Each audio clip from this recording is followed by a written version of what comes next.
Picture this.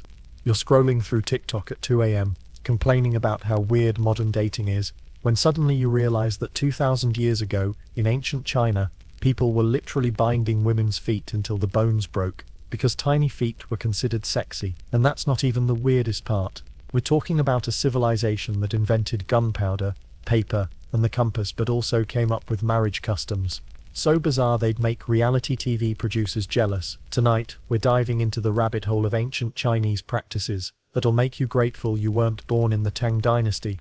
If you're ready to feel better about your own culture's quirks, hit that subscribe button. Trust me, after tonight, you'll never complain about modern awkwardness again. Let's start with something that'll make you look down at your own feet with newfound appreciation: foot binding. Now, before you think you know this story, let me tell you, everything you think you know is probably the sanitized version they taught you in world history class. Foot binding wasn't just making feet smaller. It was systematic bone breaking that started when girls were as young as 4 years old. Imagine being 4 and having your mother wrap your feet so tightly that your toes curl under, and eventually, well, let's just say fuse is a gentle word for what happened. But here's where it gets really twisted. This wasn't some ancient barbaric practice that happened in the Dark Ages. This was happening as recently as the 1950s. While America was developing rock and roll, some Chinese families were still breaking their daughters' bones for beauty standards. The process was called lotus feet, which sounds poetic until you realize they called the smallest, most deformed feet golden lotuses. 3 inches long. 3 inches. That's smaller than most people's thumbs. The pain was so intense that girls would often pass out during the initial binding process. And here's the kicker. Men found this attractive not just because of the size, but because of the way it made women walk. The broken feet created a swaying, helpless gait that was considered seductive. Essentially, they found female helplessness and pain sexually appealing. Makes you wonder what alien anthropologists would write about our beauty standards, doesn't it? But wait, it gets weirder. There were different categories of bound feet, like a twisted beauty pageant: golden lotus for 3 inches, silver lotus for 4 inches, and anything bigger was called, I kid you not, iron lotus. Imagine getting 3rd place in a competition where the prize was permanent disability. The practice was so ingrained in culture that unbinding feet was seen as more scandalous than having them bound in the first place. Women who tried to unbind their feet were often shunned by society. It's like if today we judged people for not having cosmetic surgery. What's really haunting is that this practice was perpetuated almost entirely by women. Mothers binding their daughters' feet, knowing the pain, because they knew unbinding feet would mean their daughters couldn't marry into respectable families. It's a perfect example of how oppressive systems convince the oppressed to oppress themselves. The economic implications were staggering too. Bound feet meant women couldn't work in fields or do physical labor, making them completely dependent on men. It was economic control disguised as beauty standards. Sound familiar? We're still dealing with beauty standards that cost women time, money, and physical comfort today. Some historians estimate that over 1 billion Chinese women had their feet bound over the 1,000-year history of this practice. 1 billion. That's more than the entire current population of China. The collective pain and disability is almost incomprehensible. The practice finally started declining when Chinese reformers began arguing that bound feet made China weak in the face of Western powers. Interesting how women's rights only mattered when national strength was at stake, isn't it? But here's what really keeps me up at night. Foot binding wasn't even the strangest thing happening in ancient Chinese bedrooms and marriage customs. Now that we've established that ancient Chinese beauty standards made modern Instagram filters look reasonable, let's talk about how people actually got together. And by got together, I mean how families essentially traded daughters like Pokemon cards. Ancient Chinese marriage wasn't about love, compatibility, or even basic human attraction. It was a business transaction so complex it made modern prenups look like grocery lists. Families would start negotiating marriages when children were literally still crawling around in diapers. The matchmaking process involved professional matchmakers called ice people. And no, that's not because they were cold-hearted, though they might as well have been. These matchmakers would analyze birth charts, family wealth, social status, and even the shape of potential brides' ears to determine compatibility. Yes, ear shape, because apparently the curve of your earlobe could predict marital happiness better than actually meeting the person you're supposed to spend your life with. But here's where it gets really dystopian. There were actual marriage markets, not metaphorical ones like modern dating apps, but literal marketplaces where families would bring their daughters to be evaluated like livestock. Potential mothers-in-law would examine girls' teeth, feel their arms for muscle tone, and even check their hands for calluses to determine how hard they'd worked. The most bizarre part, virginity wasn't just expected, it was verified, and I don't mean through questioning or reputation. There were actual virginity tests that were about as scientific as medieval witch trials. Women who failed these tests could be returned to their families like defective merchandise. Speaking of returns, ancient Chinese marriage contracts sometimes included literal return policies. If a wife couldn't produce male heirs within a certain time frame, she could be sent back to her family and the marriage dissolved. Imagine Amazon's return policy, but for human beings. The wedding ceremonies themselves were exercises in symbolic ownership transfer. Brides were often carried to their new homes in closed sedan chairs, never touching the ground between their father's house and their husband's house. The symbolism is pretty clear. Women were property being transferred from one owner to another, never allowed to stand on their own ground. But wait, there's more. Some regions practiced ghost marriages, where families would marry their dead sons to dead women to ensure they had companionship in the afterlife. They'd dig up corpses and hold wedding ceremonies between skeletons, because apparently even death wasn't going to stop Chinese parents from arranging marriages. The dowry system was equally insane.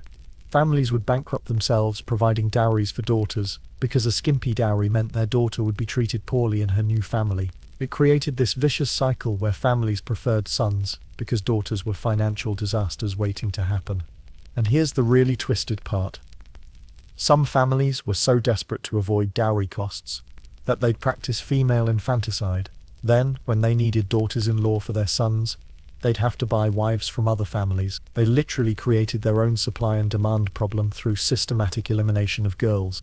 The power dynamics were so skewed that new wives were essentially servants to their mothers-in-law. Young women would leave their families to become the lowest-ranking members of their husband's household, subject to abuse from mothers-in-law who were taking out their own marriage frustrations on the next generation.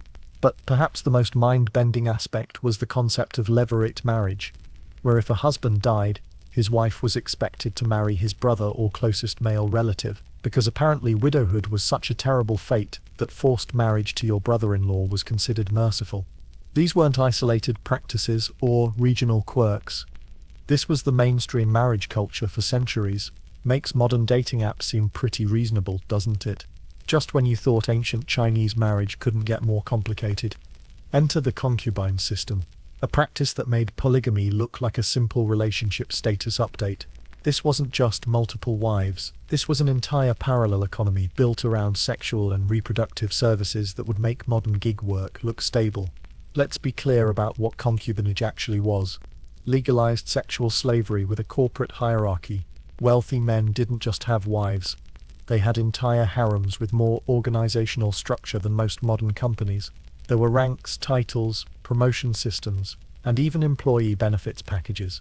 At the top of this pyramid was the emperor, who had thousands of concubines, organized into a complex bureaucracy. The imperial harem had more job titles than a tech startup. Noble consorts, imperial concubines, concubines of the first rank, concubines of the second rank, and so on down to basically unpaid interns hoping for a promotion. But here's what's truly bizarre. There were official government positions dedicated to managing the emperor's sex life.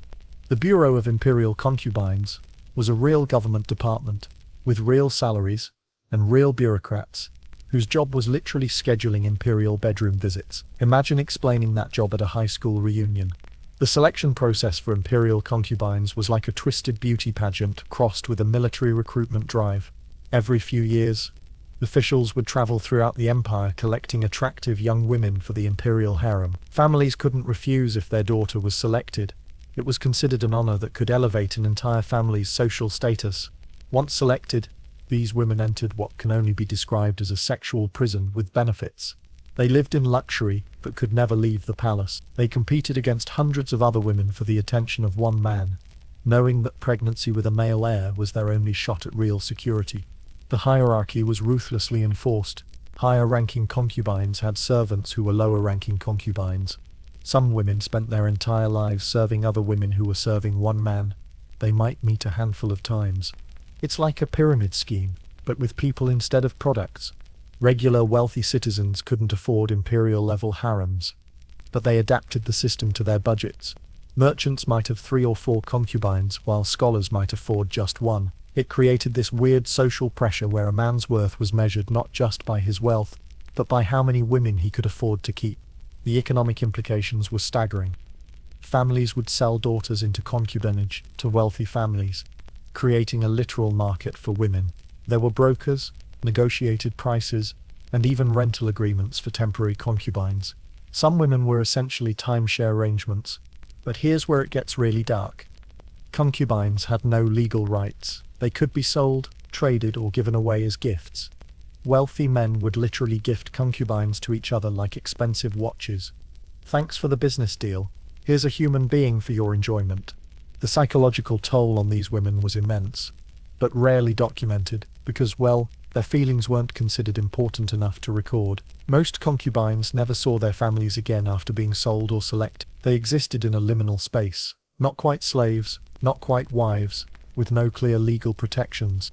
What's particularly twisted is how the system convinced women to participate in their own oppression. Senior concubines would recruit and train younger ones, creating mentorship programs for sexual servitude. They'd compete against each other for resources and attention, preventing solidarity that might challenge the system.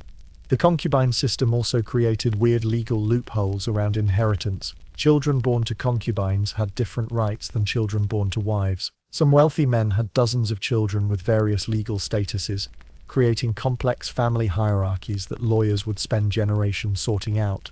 Even stranger, some concubines wielded significant political power behind the scenes.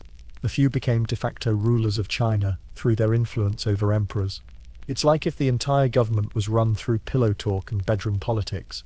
The system persisted for thousands of years because it served multiple functions. It consolidated wealth and power among elite men. It created economic incentives for families to produce beautiful daughters, and it prevented wealthy men from forming romantic attachments that might challenge arranged marriages. But the real kicker, some of these practices continued well into the 20th century, overlapping with the invention of television and space exploration. If you think modern beauty standards are harsh, wait until you hear what ancient Chinese society considered attractive. We've already covered foot binding, but that was just the opening act. Ancient Chinese beauty standards were so extreme they make today's beauty influencers look like they're promoting body positivity. Let's start with skin. Pale skin wasn't just preferred, it was obsessed over to the point of medical danger. Wealthy women would powder their faces with lead-based cosmetics that literally poisoned them over time. They'd rather slowly die of heavy metal poisoning than risk getting a tan. The phrase deathly pale takes on new meaning when you realize some women actually achieved it by dying. But it wasn't just about being pale. It was about being translucently pale. The ideal was skin so white you could see blue veins underneath. Women would paint fake veins on their temples and wrists to achieve this ethereal look. Imagine contouring, but instead of cheekbones, you're drawing fake blood vessels on your face. Eyebrows were another obsession that would make modern microblading look subtle. During the Tang Dynasty, women would completely shave off their natural eyebrows and paint new ones in different shapes and colors. We're not talking about slight adjustments. We're talking about neon green crescent moons painted an inch above where eyebrows naturally grow. The forehead was considered the most important facial feature, and bigger was better. Women would pluck their hairlines back several inches to create enormous foreheads.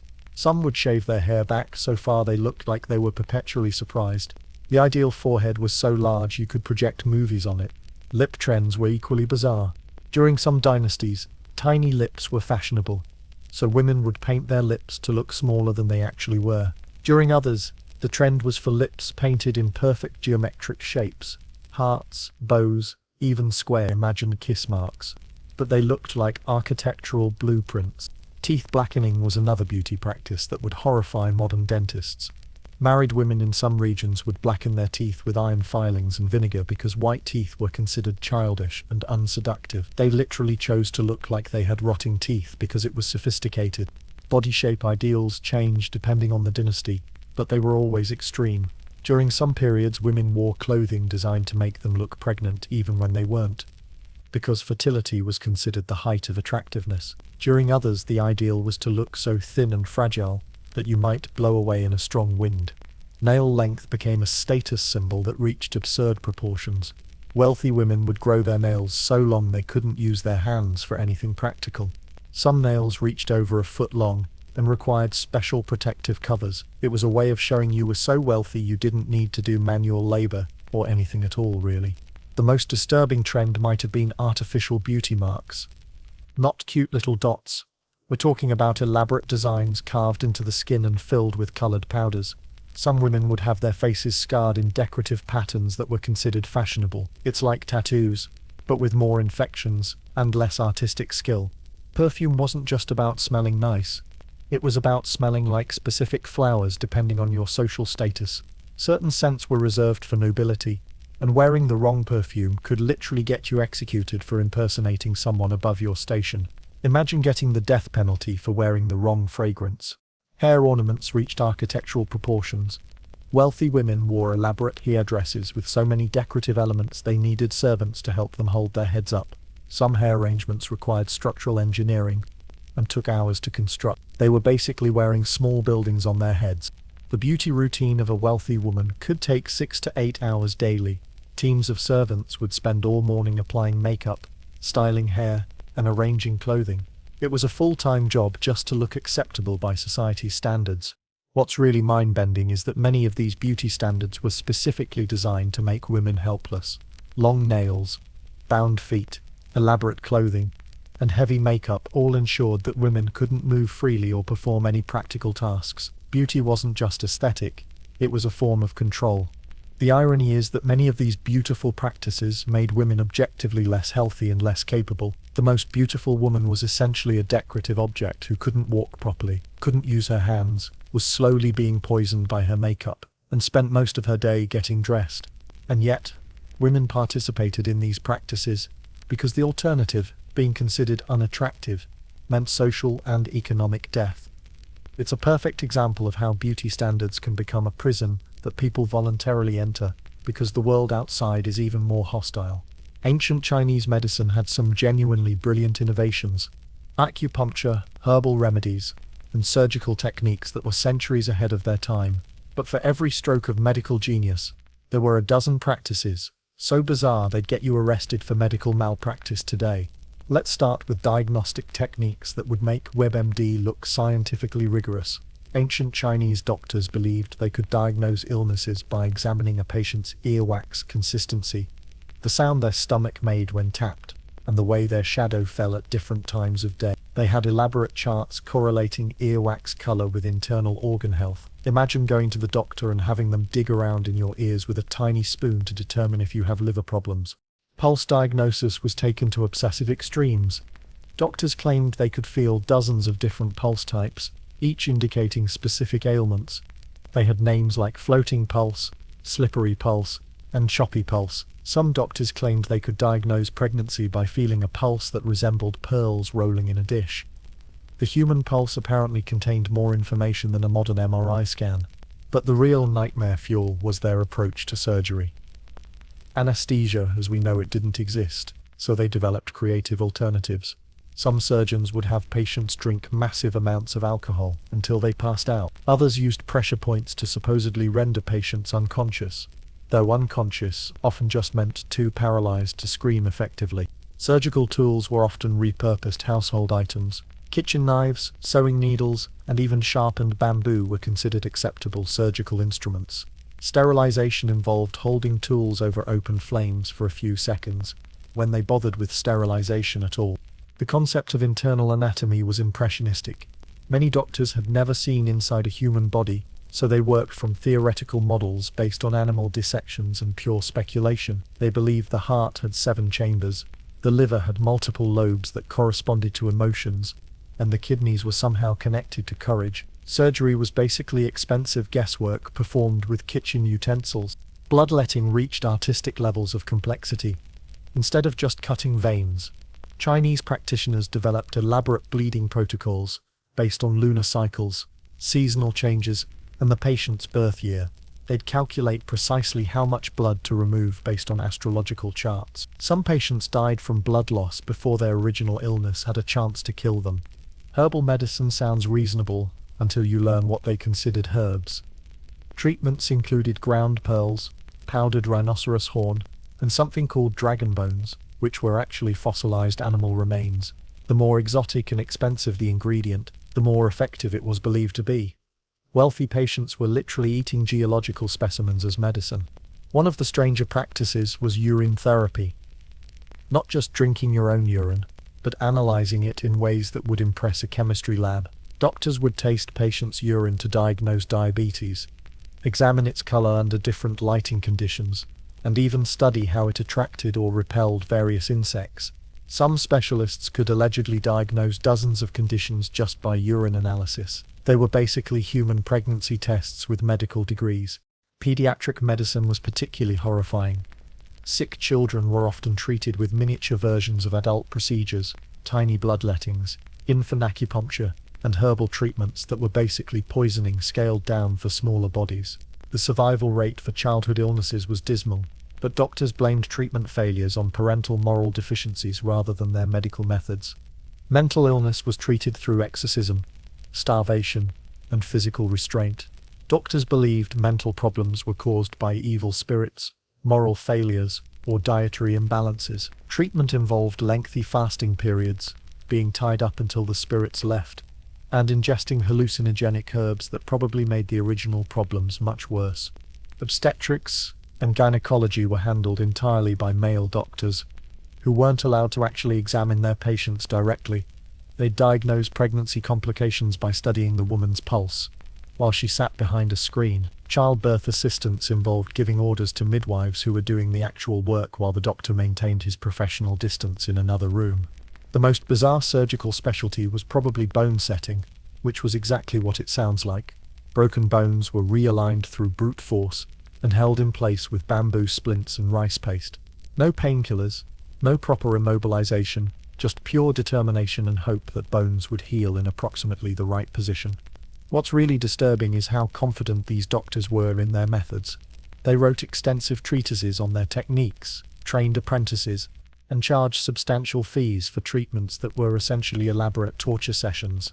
The combination of absolute confidence and complete ignorance created a medical system that was often more dangerous than the diseases it claimed to treat. But here's the kicker. Some of these practices persisted well into the modern era, overlapping with the development of actual scientific medicine. Traditional Chinese medicine practitioners were still prescribing ground tiger bones, while other doctors were discovering antibiotics.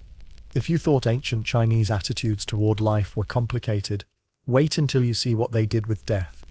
Egyptian mummification gets all the attention, but ancient Chinese death rituals were so elaborate they made pharaoh burials look like simple backyard funerals. Let's start with the basic premise. Death wasn't just the end of life, it was the beginning of an incredibly complex bureaucratic process that could last for years. The Chinese believed the afterlife was essentially a cosmic government office, complete with paperwork, fees, and multiple departments you needed to navigate to get properly processed. The preparation for death began decades before anyone actually died.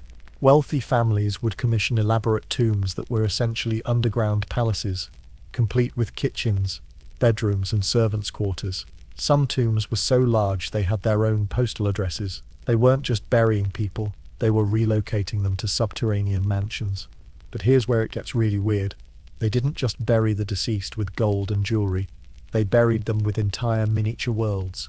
Archaeologists have found tombs containing thousands of tiny clay figures representing servants, soldiers, entertainers, and even livestock. Some tombs had miniature farms complete with tiny ceramic pigs and chickens. It's like building the world's most expensive dollhouse for dead people. The embalming process made Egyptian mummification look like a quick rinse and dry. Chinese embalmers would remove all internal organs, stuff the body cavity with aromatic herbs and preservatives, then wrap everything in layers of silk that had been soaked in mercury-based solutions. The mercury preserved the body, but also poisoned anyone who handled it during burial preparations. Burial timing was determined by elaborate astrological calculations that could take months to complete. Families would keep bodies preserved while waiting for the astrologically appropriate burial date. Some deceased people waited longer for their funerals than most people wait for government permits. The funeral processions themselves were theatrical productions that would make modern parades look subdued. Wealthy families would hire professional mourners, people whose job was literally to cry more dramatically than the actual grieving relatives. These professional mourners had different specialties. Some were screamers, others were fainters, and some specialized in elaborate grief choreography. But the most disturbing aspect was the practice of human sacrifice at important funerals. When emperors died, hundreds of servants, concubines, and craftsmen would be killed to serve them in the afterlife. This wasn't ancient prehistory. This happened as recently as the Ming Dynasty. Entire skilled workforces would be eliminated because one important person died. The logistics of mass human sacrifice were grimly efficient. Palace administrators would compile lists of who needed to be sacrificed, organize the killings by rank and function, and ensure that the afterlife staff would be properly organized. They were essentially planning corporate restructuring, except the restructuring involved mass murder. Grave goods reached absurd proportions. Some emperors were buried with entire armies of terracotta soldiers, thousands of individually crafted warriors that took decades to create. The famous terracotta army is just one example. Other tombs contained ceramic orchestras, miniature circuses, and even tiny brothels complete with ceramic courtesans. Food offerings weren't just symbolic. Families would bring fresh meals to graves for years after burial. Some wealthy families employed full-time grave tenders, whose job was to prepare daily meals for dead relatives. Graveyards had more regular foot traffic than most modern restaurants. The concept of ancestor worship turned death into an ongoing relationship rather than a final goodbye. Families would consult dead relatives on major decisions, report important news to them, and even scold them when things went wrong. Death was basically a career change rather than retirement. Ghost marriages were another layer of posthumous weirdness. If someone died unmarried, families would arrange marriages between their deceased children and other dead people to ensure proper companionship in the afterlife. They'd hold wedding ceremonies between corpses, complete with formal negotiations between the families of the deceased. Suicide to join dead masters was considered honorable rather than tragic. When important people died, their devoted servants would sometimes kill themselves to continue serving in the afterlife. This was seen as noble loyalty rather than mental illness, and families of the suicidal servants would be honored for their sacrifice. The economic impact of death rituals was staggering. Some families would bankrupt themselves funding elaborate funerals and ongoing ancestor maintenance. Entire industries existed just to serve dead people. Craftsmen, who specialized in burial goods, professional mourners, tomb architects, and grave tenders.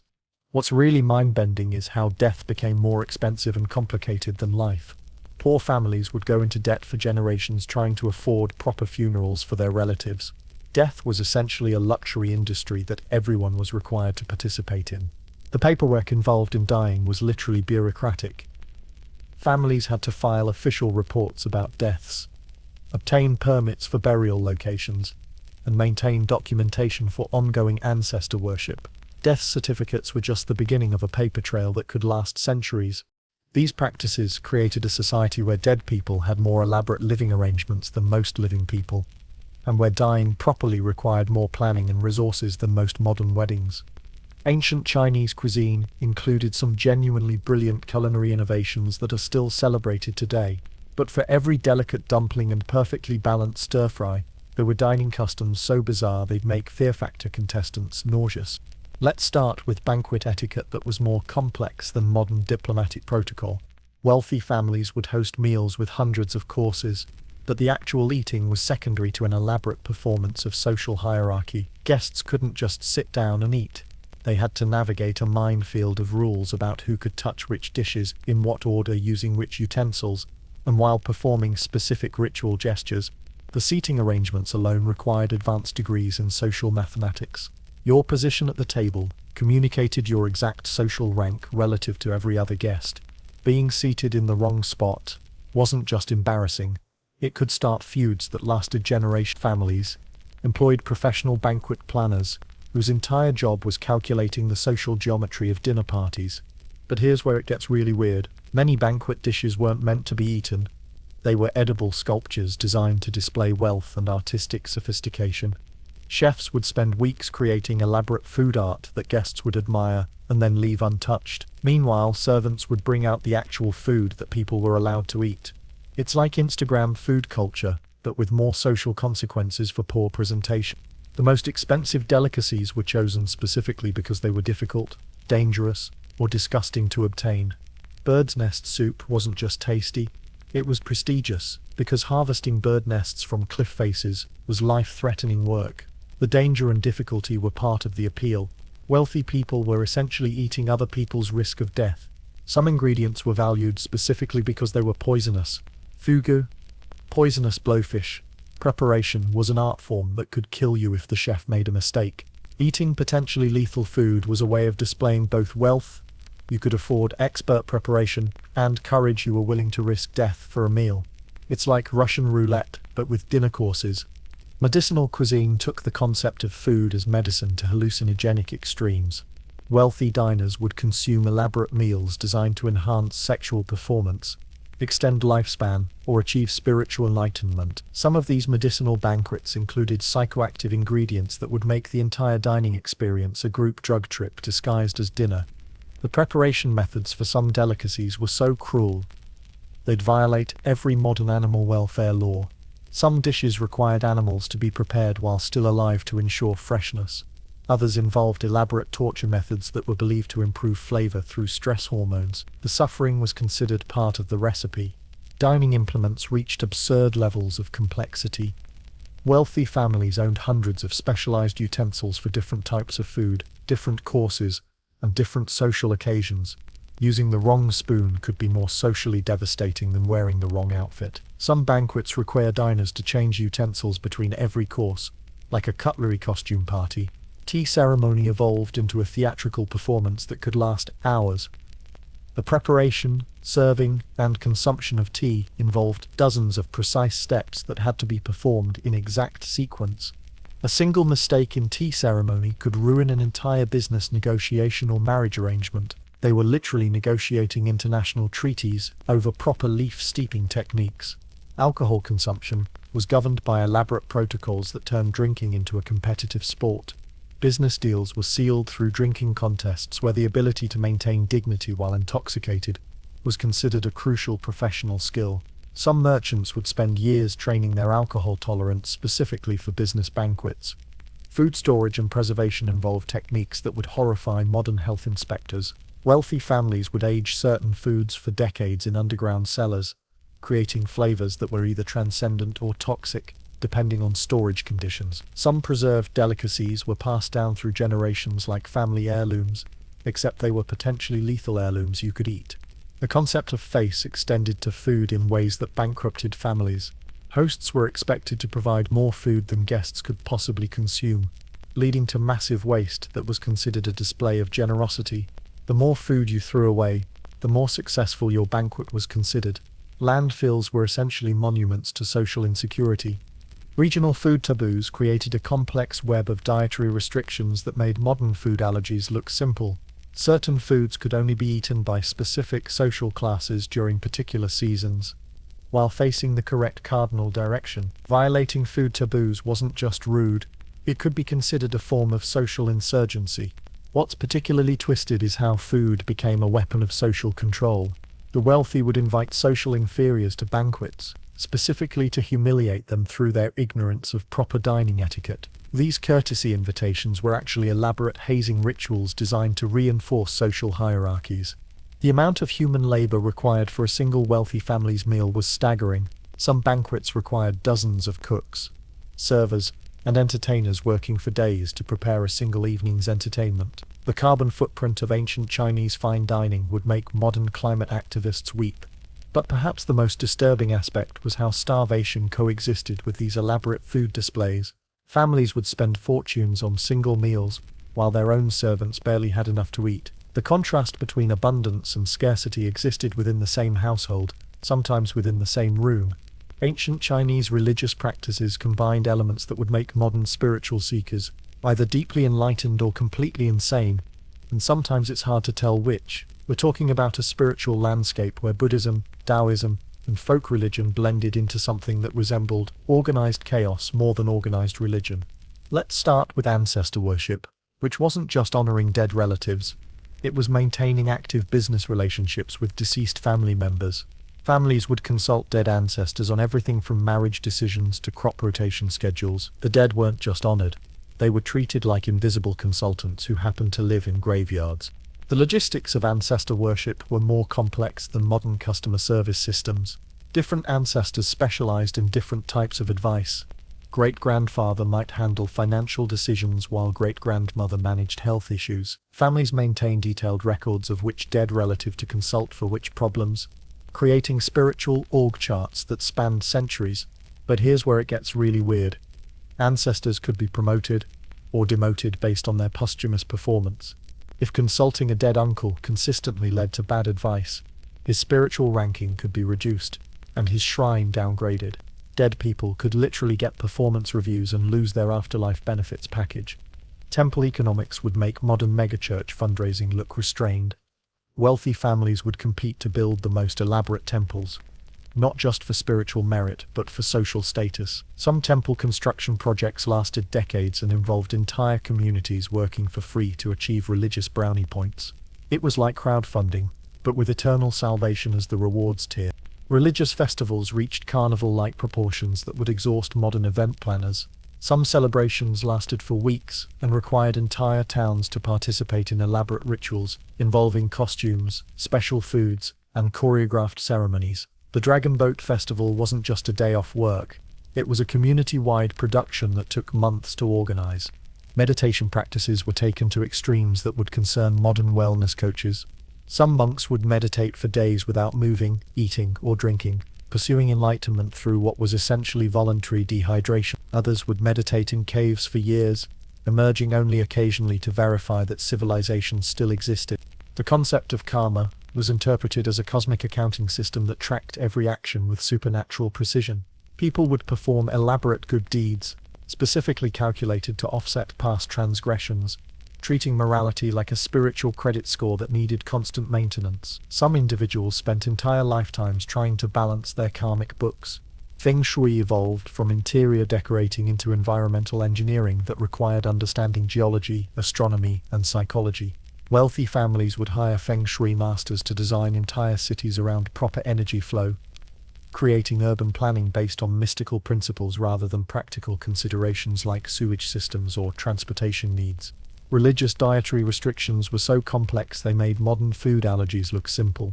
Different spiritual practices required avoiding specific foods during certain seasons, while facing particular directions and thinking appropriate thoughts. Some monks followed eating schedules that were more precise than modern medication regimens.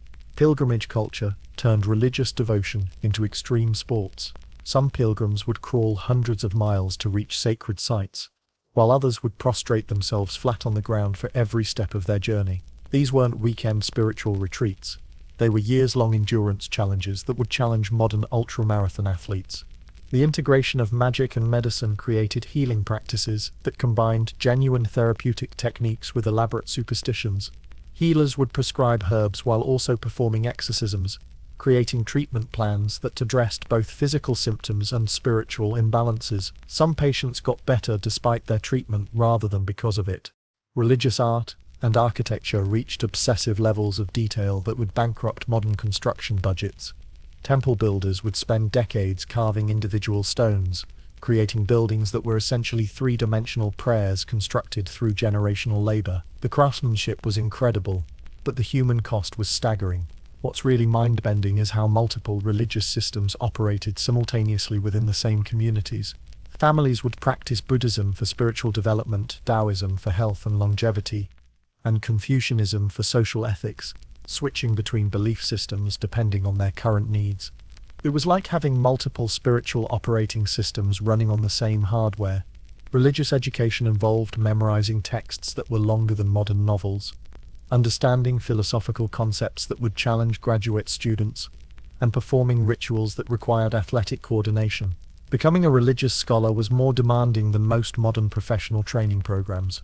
The economic impact of religious practices was enormous.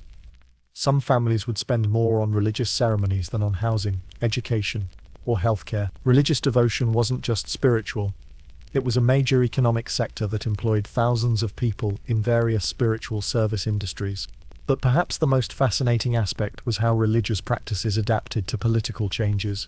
While maintaining their essential weirdness, dynasties would rise and fall, but people would continue consulting dead relatives, calculating karmic debt, and crawling to temples with the same dedication that modern people show toward their smartphone updates.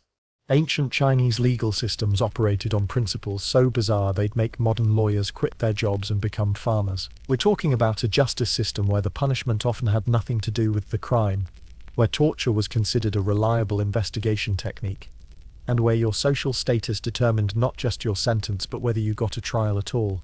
Let's start with the basic premise. Ancient Chinese law wasn't about individual rights or due process. It was about maintaining social order through spectacular displays of state power. Courts weren't there to determine innocence or guilt. They were theatrical venues for demonstrating what happened when you challenged authority. The investigation process would make modern police procedurals look like documentaries about proper methodology. Torture wasn't just allowed during questioning. It was considered essential for obtaining reliable confessions. The logic was perfectly circular. If you were innocent, you'd confess to avoid more torture. And if you were guilty, you'd confess because of the torture. Either way, someone was getting a confession. But here's where it gets really twisted. There were hundreds of officially approved torture techniques, each with specific applications for different types of crimes. Theft required different torture methods than adultery, which required different methods than tax evasion. It was like having a torture menu with specialized options for every legal situation. The court hierarchy was so complex it required advanced degrees in social mathematics to navigate. Your social rank determined which court would hear your case, which judge would try you, which laws applied to your situation, and which punishments you were eligible to receive. Justice wasn't blind, it was micromanaging. Punishment creativity reached artistic levels that would impress modern horror writers. The death penalty alone had dozens of variations: beheading, strangulation, being torn apart by horses, being buried alive, and methods so elaborate they required engineering consultants. Some executions were designed to last for days, to maximize both suffering and public entertainment value. But execution was actually the simple option. Non-capital punishments included having your nose cut off, your feet amputated, being tattooed with your crimes, permanent criminal identification, and various forms of public humiliation that were designed to destroy social standing rather than cause physical pain. Some people preferred execution to the social death of public shaming. The concept of collective punishment meant that crimes were often treated as family or community failures rather than individual choices. If one person committed a serious offense, their relatives could be executed, their neighbors could be enslaved, and their entire village could be relocated. Personal responsibility was a group project, with potentially lethal consequences for uninvolved parties. Legal representation didn't exist in any form we'd recognize today. There were no defense attorneys, no presumption of innocence, and no right to remain silent. Defendants were expected to represent themselves while being tortured by professionally trained interrogators. It was like playing chess against a grandmaster while being set on fire. Evidence standards were flexible to the point of being meaningless. Confessions extracted under torture were considered more reliable than physical evidence. Witness testimony from higher-ranking individuals automatically overruled testimony from lower-ranking people, regardless of actual credibility. Social status was basically a legal superpower that could override reality. The appeals process existed but was designed more to catch administrative errors than to ensure justice. You could appeal your sentence if the paperwork was filed incorrectly, or if the wrong torture techniques were used for your social class. But you couldn't appeal based on actual innocence. The system was remarkably efficient at processing people through punishment pipelines. Corruption was so institutionalized it had its own bureaucratic procedures. Judges had official fee schedules for different types of verdicts, and wealthy defendants could essentially purchase their preferred outcomes through established bribery protocols. Justice wasn't just for sale, it had a published price list. Legal education involved memorizing thousands of specific case precedents, punishment guidelines, and social hierarchy rules. Judges needed to know not just what the law said, but how to apply different versions of the law, based on the social ranks of everyone involved in each case. It was like having separate legal systems for different customer service tiers. What's really disturbing is how the legal system was designed to be unpredictable enough to keep people afraid, but consistent enough to maintain social order. Random enforcement meant everyone was potentially guilty of something, but selective patisserie meant the system could target specific individuals for political rather than legal reasons. The economic impact of the legal system was staggering. Court proceedings could bankrupt families through fees, bribes, and the cost of maintaining relatives during lengthy trials. Some families would go into debt for generations trying to navigate legal proceedings that were designed to extract wealth rather than determine truth. Civil disputes were handled through the same torture-based investigation methods as criminal cases. Property disagreements, contract violations, and family disputes were resolved through interrogation techniques that would be considered war crimes today. Business negotiations must have been terrifying when you knew contract disputes could end with dismemberment. But perhaps the most mind-bending aspect was how this system coexisted with sophisticated philosophical traditions that emphasized ethics, compassion, and social harmony. The same culture that produced profound wisdom about human nature also created legal systems that treated humans like disposable administrative problems. If you think modern education is stressful, imagine a system where academic failure could literally result in physical punishment, social exile, and family disgrace spanning generations. Ancient Chinese education wasn't just about learning, it was about surviving an intellectual combat zone where the stakes included your entire family's social status. The foundation of Chinese education was memorization on a scale that would break modern students' minds. Students were expected to memorize not just key concepts or important passages, but entire libraries of classical texts. We're talking about memorizing documents that were longer than modern novels, character by character, with perfect accuracy. A single misplaced word could result in punishment that ranged from public humiliation to physical beating.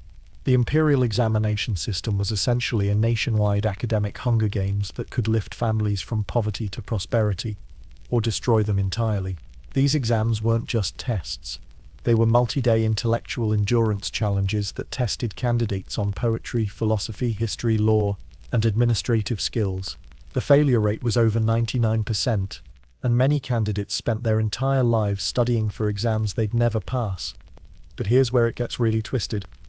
The exams were held only every few years, and there were age limits for different levels. Some men would spend decades preparing for a single test that might determine their entire life trajectory. Others would take the same exam multiple times over their lifetime, never quite achieving the scores needed for government positions. The study conditions would violate every modern educational standard. Students would spend 12-16 hours daily memorizing texts in unheated rooms, often with inadequate food and lighting. Many developed severe health problems from prolonged sitting, poor nutrition, and the stress of constant academic pressure. Academic success literally required sacrificing physical health. Corporal punishment in educational settings was not just accepted, it was considered essential for proper learning. Teachers carried bamboo rods, specifically for beating students who made mistakes, forgot passages, or showed insufficient respect for classical texts. The beating wasn't anger, it was pedagogy. Pain was considered a necessary component of intellectual development. The social pressure was so intense, it drove some students to suicide, rather than face family disgrace from academic failure. Families would invest everything, money, time, and social capital, into one son's education, creating pressure that would crush most modern students. Academic failure wasn't just personal, it was a family catastrophe that could affect siblings, cousins, and future generations. What's particularly mind-bending is how narrow the curriculum was, despite its depth. Students spent years mastering classical texts that were often centuries or millennia old, with little attention to practical skills, contemporary issues, or innovative thinking. The goal wasn't education, it was indoctrination into a specific intellectual tradition that valued conformity over creativity. The examination halls themselves were designed like prisons. Candidates were locked in individual cells for days, supervised by armed guards to prevent cheating. They had to bring their own food, water, and writing materials, and were searched for hidden notes before entering. Some candidates died during exams from stress, malnutrition, or medical emergencies, and their bodies would be removed without interrupting other test takers. Cheating reached industrial proportions that would impress modern academic dishonesty investigators. Students would tattoo exam answers on their bodies, hide notes in clothing, and even hire professional impersonators to take exams for them. The penalties for getting caught were severe. sometimes including execution, but the rewards for success were so great that people were willing to risk their lives to cheat. The literary requirements alone would overwhelm modern graduate students. Candidates had to demonstrate mastery of poetry by composing original works in classical styles, often on assigned topics with strict formal requirements. They needed to write essays analyzing historical events, legal cases, and philosophical problems, all while demonstrating perfect knowledge of classical precedents. But perhaps the cruelest aspect was how the system created artificial scarcity of success. The number of passing grades was predetermined regardless of actual performance, meaning that even exceptional candidates could fail simply because too many other exceptional candidates took the same exam. It was a zero-sum intellectual competition that pitted brilliant students against each other unnecessarily. The regional variations made the system even more unfair. Some provinces had higher quotas for successful candidates than others, meaning your geographic location could determine your chances of success, regardless of actual ability. Students from disadvantaged regions would sometimes relocate their entire families to areas with better examination odds. Private tutoring became a massive industry that would make modern test prep companies look modest.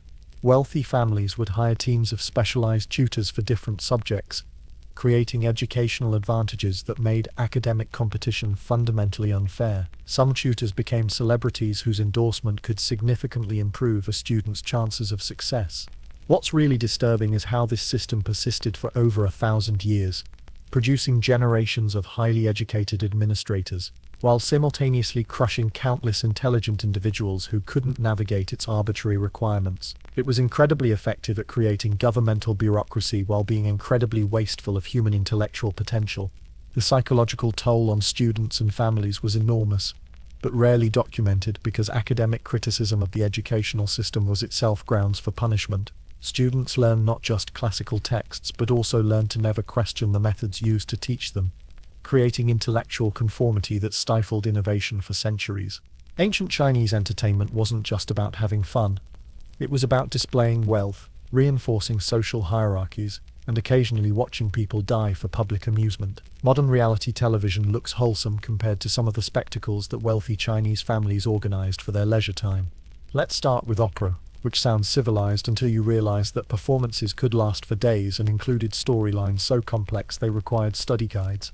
Wealthy families would hire entire opera companies to perform in their private courtyards, creating productions that were part theatre, part social event, and part endurance test for both performers and audiences. Some operas had over 100 characters and required audiences to understand centuries of historical and literary references just to follow the plot. But the real entertainment spectacles were the elaborate festivals that combined religious ceremonies, athletic competitions, and public executions into events that would exhaust modern event planners. The Dragon Boat Festival wasn't just boat racing, it included ritual sacrifices, elaborate costume competitions, and enough food to feed small armies.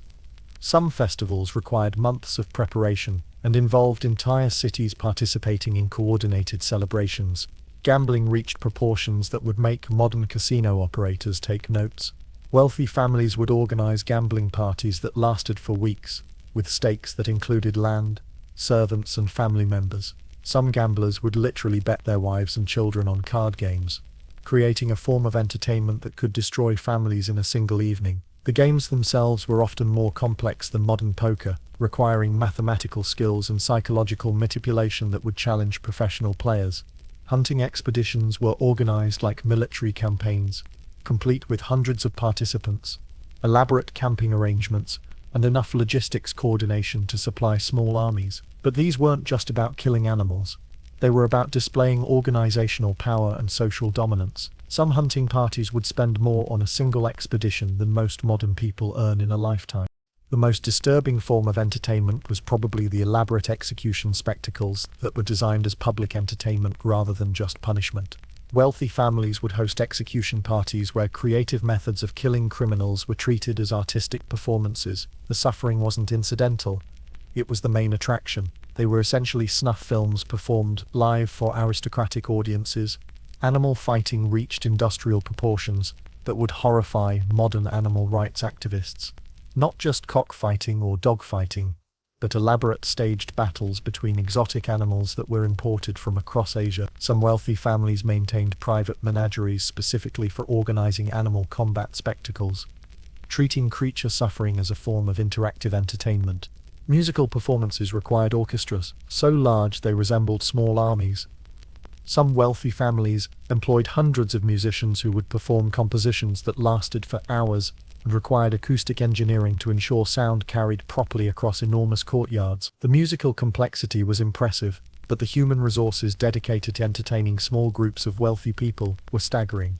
Poetry competitions weren't just literary events, they were intellectual gladiator matches, where reputations and social standing were won or lost based on creative performance under pressure. Contestants would compete in composing poems on assigned topics within strict time limits, while audiences judged not just literary merit, but also wit, cultural knowledge, and ability to handle pressure. Losing a poetry competition could damage social standing for years. Acrobatic performances reached levels of danger that would violate every modern safety regulation. Performers would attempt increasingly dangerous stunts to impress wealthy audiences, often resulting in serious injuries or death. The danger wasn't a side effect, it was part of the entertainment value.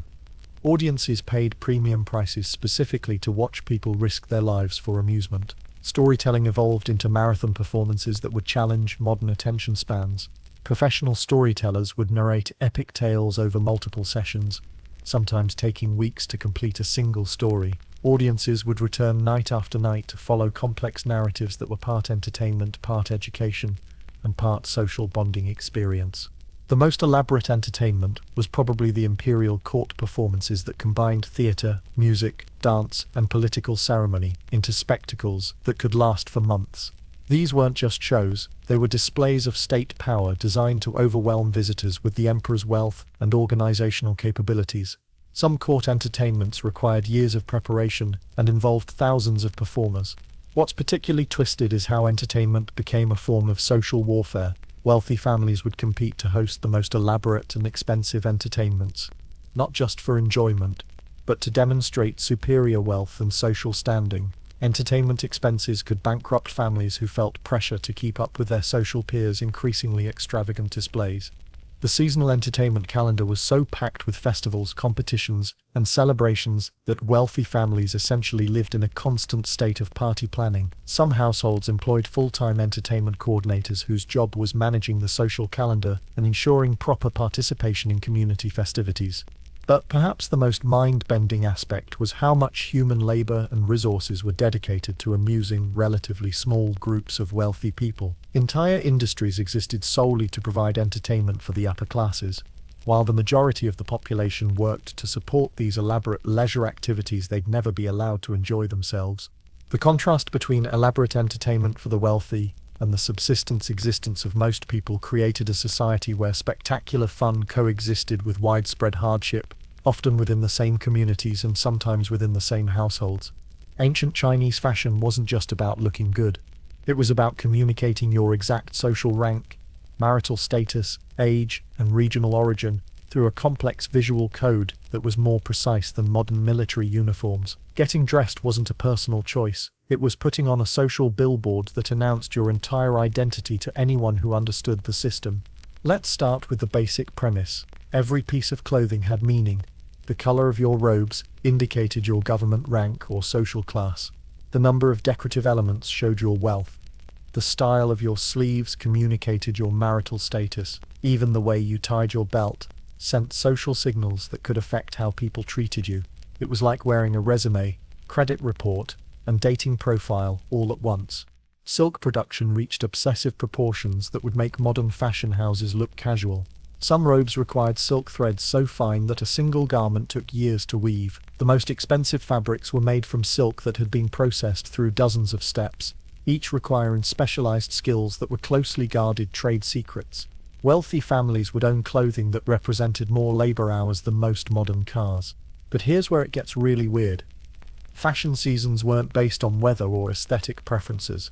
They were mandated by imperial decree. The emperor would announce what colors and styles were appropriate for different times of year, and wearing the wrong seasonal clothing could be interpreted as political rebellion. Spring colors in autumn weren't just unfashionable, They were potentially treasonous. The layering systems would overwhelm modern fashion consultants. Wealthy women would wear up to 12 layers of robes, each visible at the collar, sleeves and hem to display the complete range of fabrics and colors in their wardrobe. Getting dressed required assistance from multiple servants and could take hours to complete properly.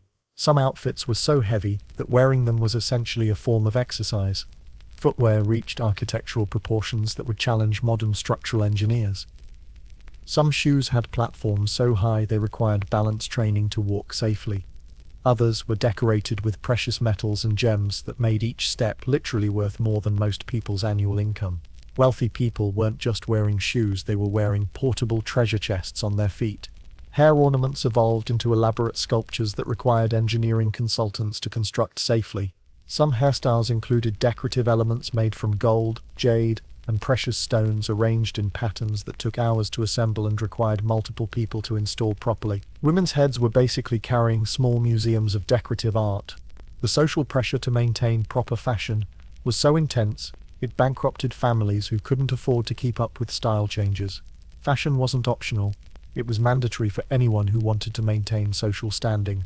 Wearing outdated clothing could result in social exile, lost business opportunities, and marriage prospects disappearing overnight.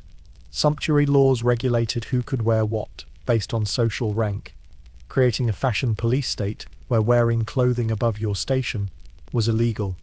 Peasants caught wearing silk could be punished severely, while merchants couldn't wear certain colors regardless of their wealth. Fashion violations weren't just social faux pas, they were criminal offenses with serious penalties. Seasonal wardrobe changes required logistics coordination that would challenge modern moving companies. Wealthy families would store hundreds of garments in climate-controlled environments, employing full-time clothing managers to maintain, repair, and organize their fashion collections. Some households had more clothing storage space than most modern people have living space. The craftsmanship involved in creating high-end clothing was so specialized that individual artisans would spend their entire careers mastering single techniques. Embroidery specialists would work on tiny sections of garments for months, creating decorative elements so detailed they required magnification to fully appreciate. Some robes were essentially wearable art that took teams of craftspeople years to complete. What's particularly mind-bending is how fashion became a form of economic warfare.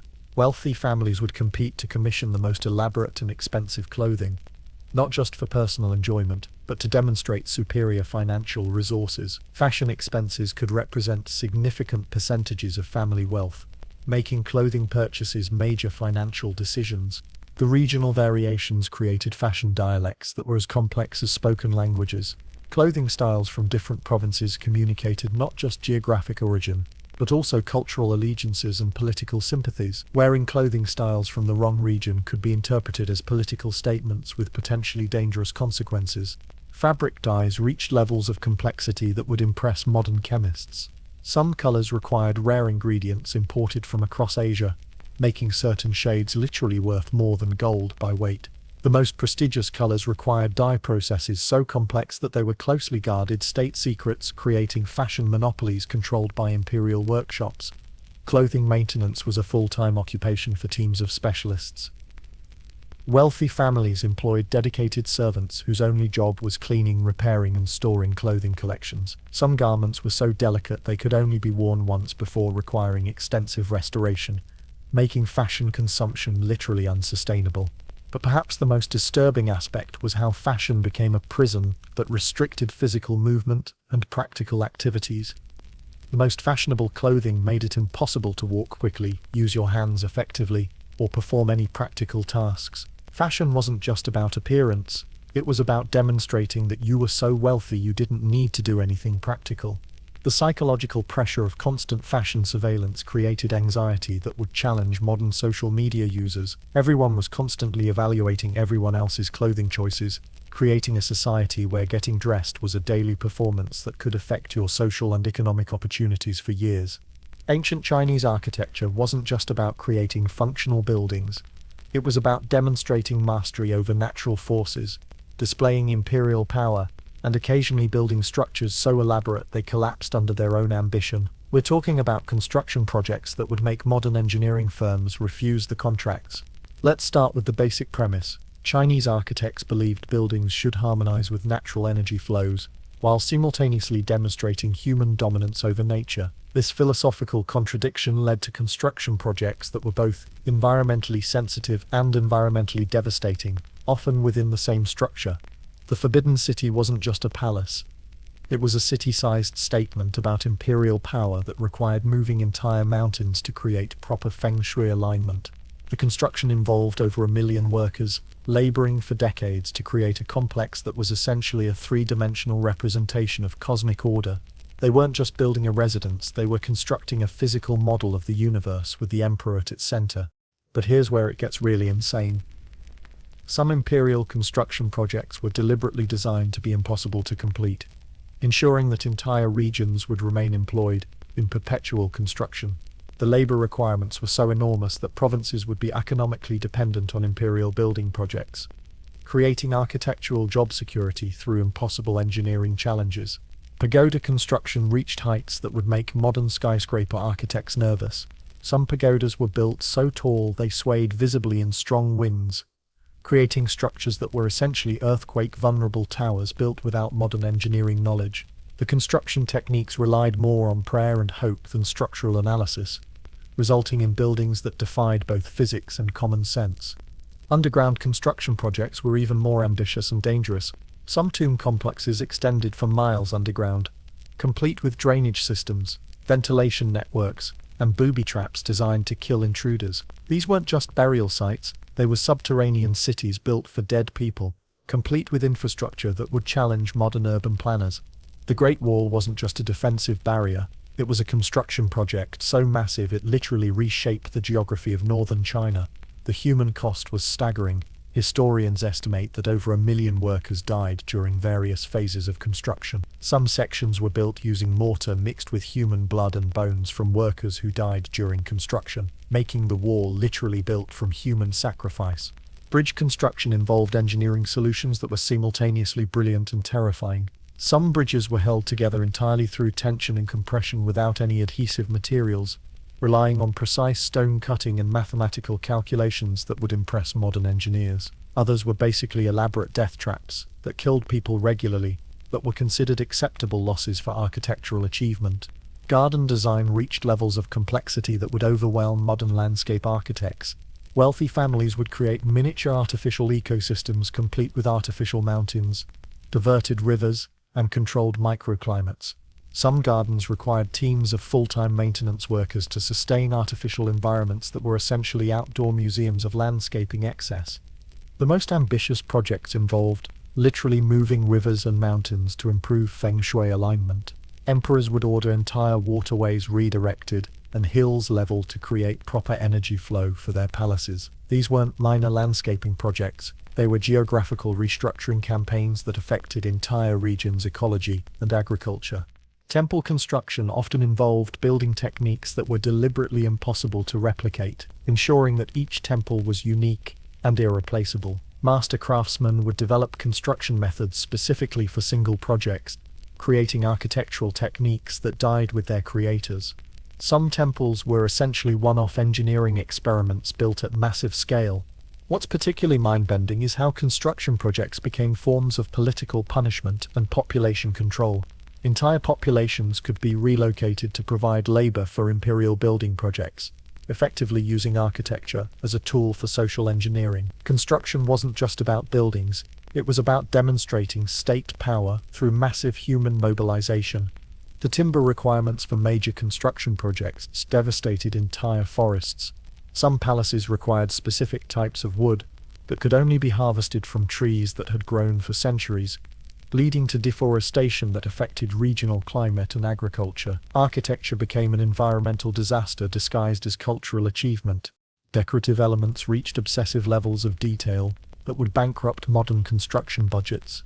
Individual roof tiles were carved by hand, painted with precious materials, and installed in patterns that required mathematical precision. Some buildings had more artistic labor invested in decorative elements than most modern buildings have in their entire construction. The maintenance requirements for elaborate architecture were staggering. Some imperial complexes required thousands of full-time workers just to maintain existing structures, creating ongoing economic drains that continued for centuries after initial construction. Buildings became permanent employment programs that entire communities depended on for survival. Earthquake resistance was achieved through techniques that were both ingenious and inadequate. Builders developed flexible joint systems and shock-absorbing foundations that helped some structures survive seismic events, but many buildings were essentially beautiful disasters waiting for the right earthquake to demonstrate their structural inadequacies. But perhaps the most disturbing aspect was how architectural projects became more important than human welfare. Construction deadlines took priority over worker safety, leading to accident rates that would horrify modern safety inspectors. Architecture wasn't just about creating beautiful buildings. It was about demonstrating that human life was less valuable than imperial ambition. The contrast between architectural magnificence and human suffering created a built environment where spectacular beauty coexisted with systematic exploitation, often within the same construction sites and sometimes within the same structures. Ancient Chinese economics operated on principles so bizarre they'd make modern financial analysts quit their jobs and become subsistence farmers. We're talking about economic systems where rice could be currency, human beings were investment vehicles, and the emperor's mood swings could cause nationwide recessions. Let's start with the currency situation, which was more complex than modern cryptocurrency exchanges. China had multiple overlapping monetary systems operating simultaneously. Bronze coins, silver ingots, paper money, silk bolts, rice measures, and salt certificates all functioned as currency depending on the transaction, region, and social classes involved. Merchants needed to be part mathematician, part psychic to navigate exchange rates that changed based on everything from seasonal festivals to imperial digestive problems. But here's where it gets really twisted. The government maintained artificial scarcity of currency to control population behavior. They would deliberately restrict the money supply to force people into barter systems that were easier to tax and monitor. Sometimes regions would revert to primitive trade economies, not because they lacked sophisticated financial systems, but because the central government wanted to prevent wealth accumulation that might challenge political authority. The tax system was so complex, it required teams of specialists just to calculate what individual families owed. Taxes weren't just monetary.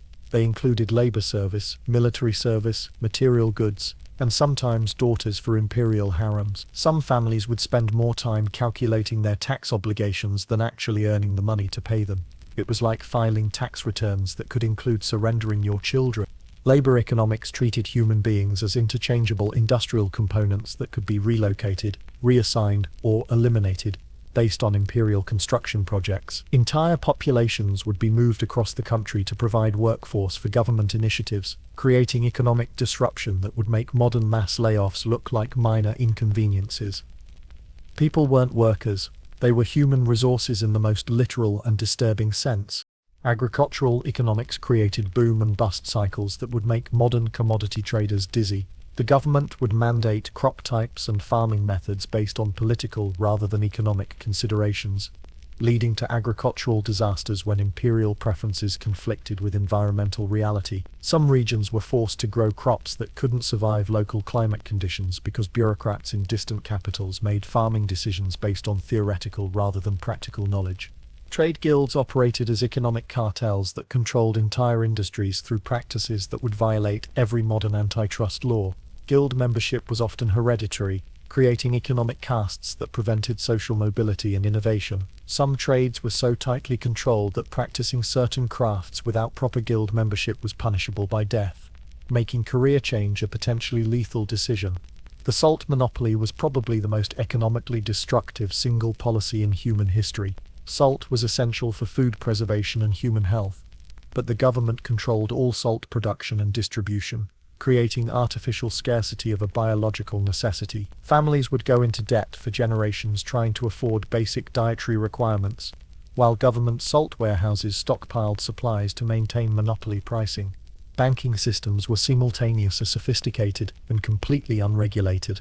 Wealthy merchants would operate lending services with interest rates that would make modern loan sharks look generous, while borrowers had no legal protections against predatory lending practices. Some loan agreements included clauses allowing creditors to enslave debtors' entire families if payments were missed. What's particularly mind-bending is how economic policy was determined by astrological calculations. rather than market analysis.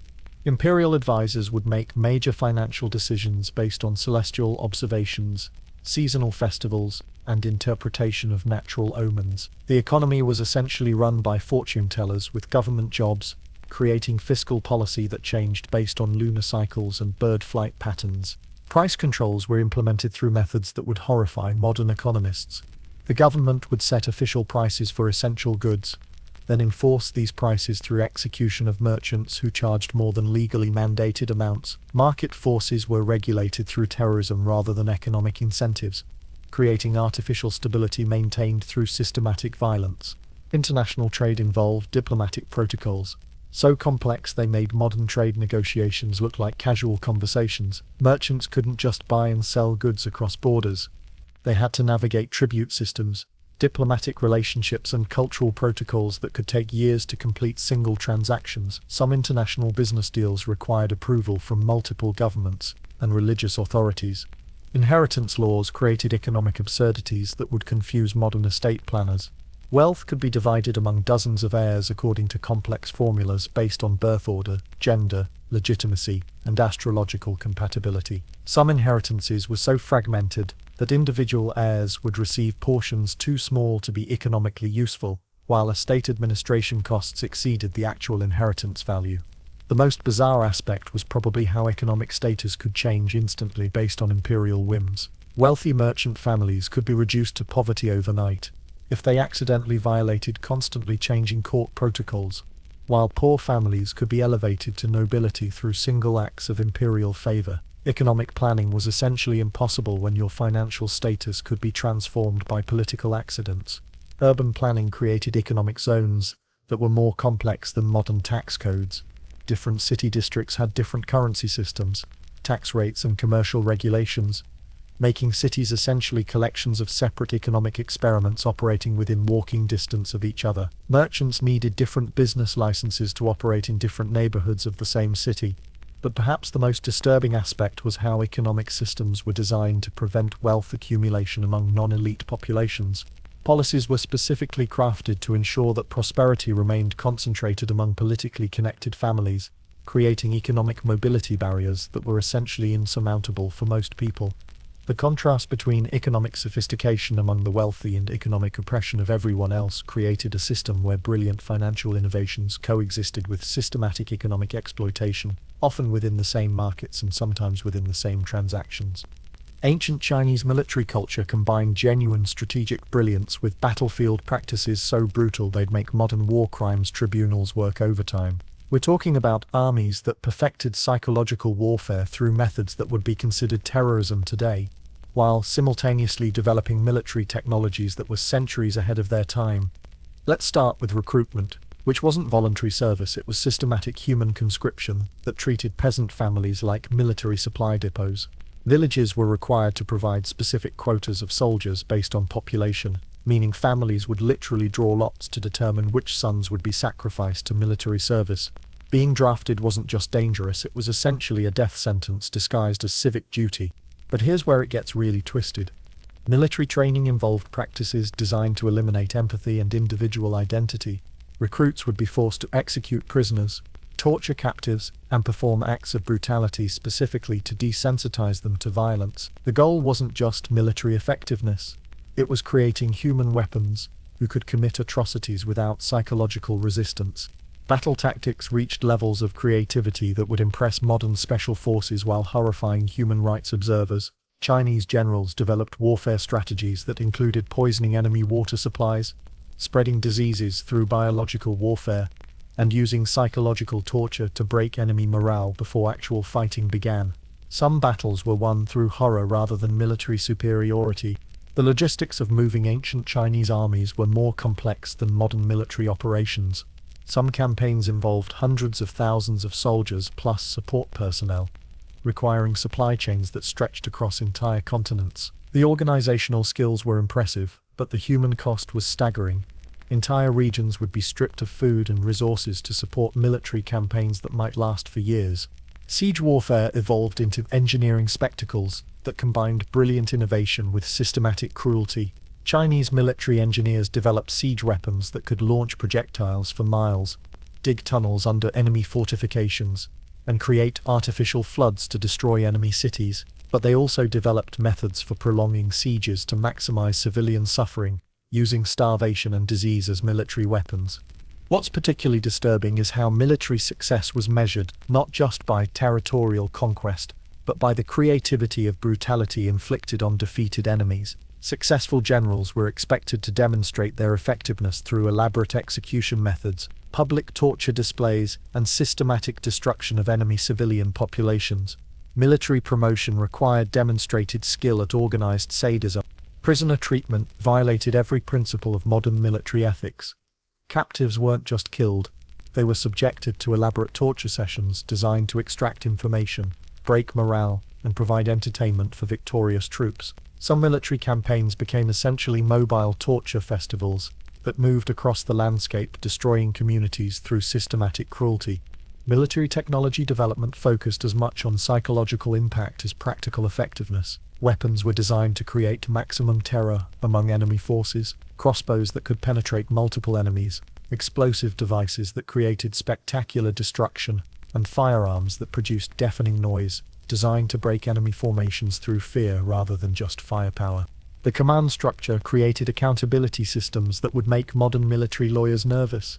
Officers were held responsible for their troops' behavior, but the penalties for failure included execution of entire family lines. Military failure wasn't just career-ending, it was literally genocidal for anyone related to unsuccessful commanders. The pressure to succeed created desperate tactics that escalated conflicts unnecessarily. Naval warfare involved ship designs that were essentially floating fortresses capable of carrying thousands of soldiers, plus siege equipment.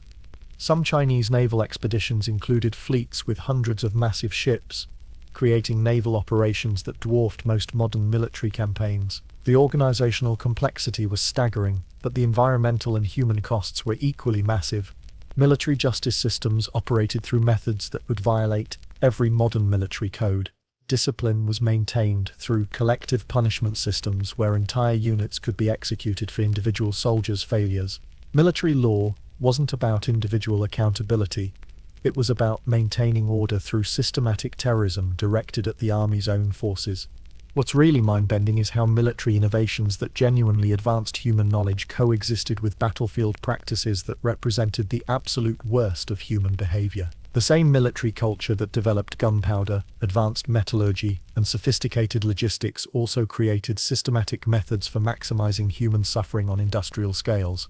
Veteran treatment was essentially non-existent. Soldiers who survived military campaigns were often abandoned without support, creating populations of trained killers who had no economic opportunities in civilian society. Some regions had significant populations of former soldiers who survived through banditry and violence, creating ongoing security problems that lasted for generations after wars ended. The economic impact of military campaigns was devastating for civilian populations who bore the costs through taxation, forced labor, and resource appropriation. Military success often meant regional economic collapse as entire areas were stripped of wealth and population to support armies that provided no benefit to the communities that funded them. Military culture created social hierarchies based on capacity for violence rather than constructive skills, elevating individuals whose primary qualifications were abilities to organize and implement systematic brutality. This created political systems where leadership was determined by military rather than administrative competence, leading to governance through intimidation rather than effective policy. But perhaps the most disturbing aspect was how military practices became normalized within broader society, creating cultures where violence was considered an acceptable solution to political, economic, and social problems. Military methods influenced civilian institutions, creating societies organized around principles of dominance and submission enforced through systematic violence. Ancient Chinese social stratification was so rigid and complex, it would make modern caste systems look like flexible suggestion boxes. We're talking about a society where your birth circumstances didn't just influence your opportunities. They determined everything from what you could wear, to whom you could marry, to how you would die, with social mobility being about as likely as spontaneous flight. Let's start with the basic premise. Chinese society wasn't just divided into upper and lower classes. It was organized into hundreds of micro-rankings that determined precise social positioning relative to every other person in the empire. Your social rank affected not just your lifestyle, but your legal rights, tax obligations, marriage prospects, and even which roads you were allowed to travel on. It was like living inside a massive organizational chart where everyone's position was permanently fixed at birth. The emperor wasn't just the ruler, he was literally considered a divine being whose every action had cosmic significance. Imperial protocol was so elaborate that approaching the emperor required months of preparation, specific clothing, ritualized movements and speech patterns that took years to master. Meeting the emperor wasn't just a social honor, it was a religious experience that could be more dangerous than beneficial if you made protocol mistakes. But here's where it gets really twisted. The imperial family itself was stratified into dozens of ranks based on birth order, maternal bloodline, and imperial favor. Imperial children competed against each other for succession rights through political maneuvering that would make modern corporate politics look wholesome. Family dinners were essentially strategic planning sessions for potential civil wars. Government officials were ranked through a system so complex it required specialized bureaucrats just to maintain the hierarchy charts. There were 9 major ranks, each with multiple sub-rankings, creating hundreds of official government positions with precisely defined privileges and responsibilities. Promotion wasn't just about better jobs, it was about upgrading your entire social existence through bureaucratic advancement. The merchant class occupied a particularly twisted position in the social hierarchy. Despite often being wealthier than government officials, merchants were considered socially inferior because they didn't produce anything, they just moved goods around. This created situations where economically powerful individuals had to defer to socially superior people who couldn't afford their lifestyles. It was like having millionaires bow to unemployed college graduates with better family names. Artisan guilds created professional hierarchies that were essentially inherited social castes. Master craftsmen would pass their positions to their sons, regardless of actual skill, while talented individuals from outside guild families could spend their entire lives as apprentices. Some crafts were so tightly controlled that practicing them without proper bloodline credentials was punishable by death. What's particularly mind-bending is how social rank determined not just lifestyle, but legal treatment. The same crime could result in execution for a peasant, exile for a merchant, or just a fine for a government official. Justice wasn't blind, it was reading social status reports and adjusting punishments accordingly. The legal system essentially had customer service tiers based on birth circumstances. Educational opportunities were theoretically merit-based through the imperial examination system, but practically limited by economic barriers that made social mobility nearly impossible. Poor families couldn't afford the decades of education required for government service, while wealthy families could hire tutors and dedicate their sons to full-time study. It was like having a fair race where some runners started at the finish line. Marriage wasn't just about personal compatibility, it was about strategic alliance building between families of appropriate social rank. Marrying outside your social class could result in exile, loss of property, and social death for entire family line. Love was essentially a luxury good that only people with secure social positions could afford to consider. The servant class included multiple sub-hierarchies that were more complex than modern corporate structures. Different types of servants had different privileges, responsibilities and social standings relative to each other. Some household servants outranked others based on their specific duties, creating workplace politics in environments where everyone was essentially property. Regional variations created additional layers of complexity where the same social rank might mean different things in different provinces. Government officials from prestigious regions automatically outranked officials from less prestigious areas regardless of actual competence or experience. Geography was essentially another form of inherited social advantage. What's really disturbing is how social hierarchies were maintained through psychological conditioning that convinced people their social positions were natural and inevitable. Lower-ranking individuals were taught that accepting their inferior status was virtuous, while upper-ranking people learned that their privileges were earned through moral superiority rather than birth accidents.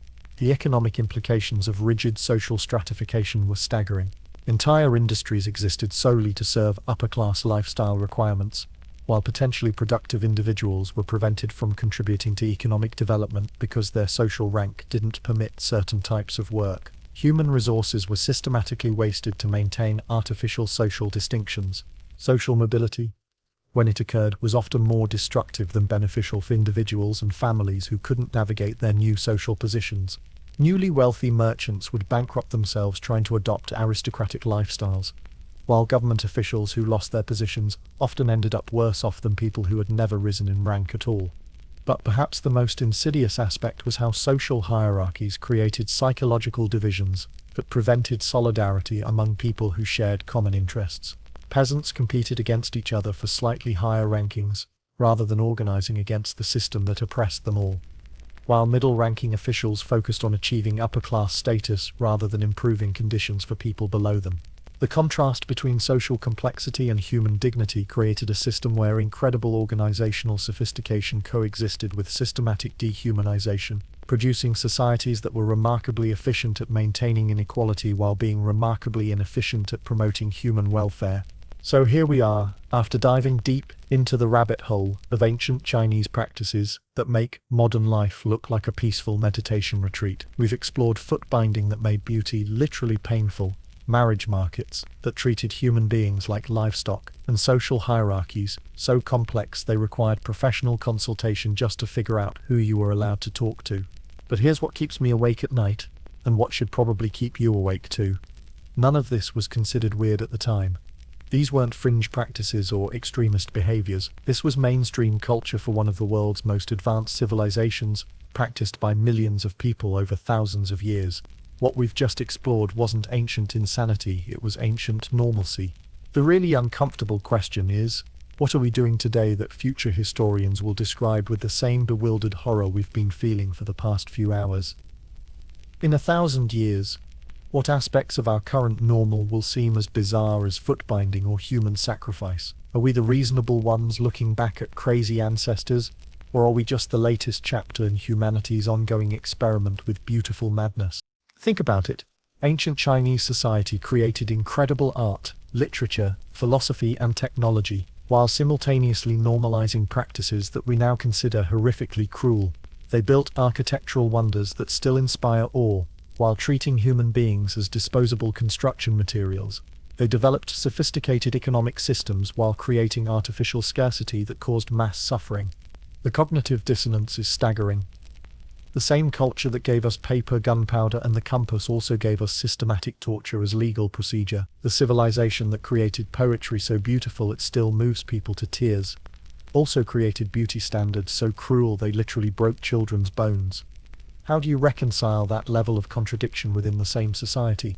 Maybe the answer is that human societies are always contradictory, always combining genuine brilliance with spectacular cruelty, often within the same institutions and sometimes within the same individuals. Maybe we're not more enlightened than our ancestors. Maybe we're just cruel and brilliant in different ways that we haven't learned to recognize yet.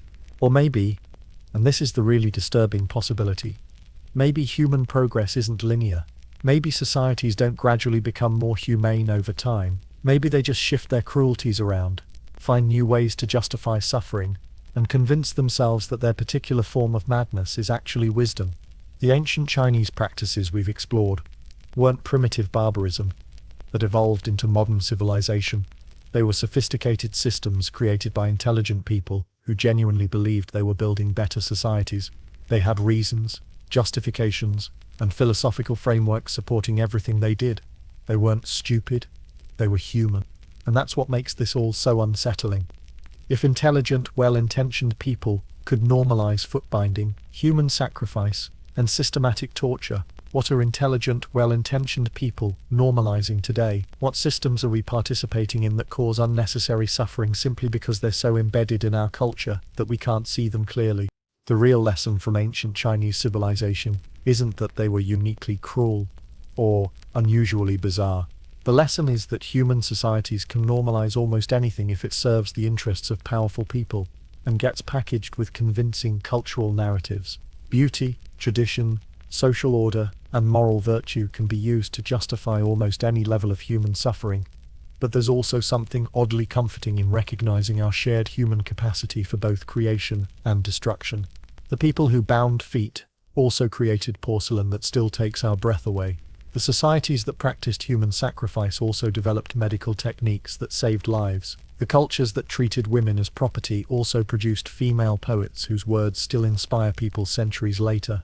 Maybe the goal isn't to judge ancient societies from our supposedly superior modern perspective.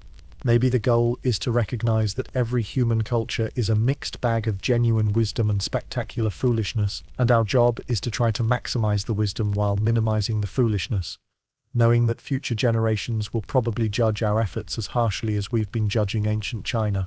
So, as you drift off to sleep tonight, remember that you're part of a species that can create incredible beauty and inflict incredible suffering, often simultaneously. The ancestors we've been exploring weren't aliens from a different planet.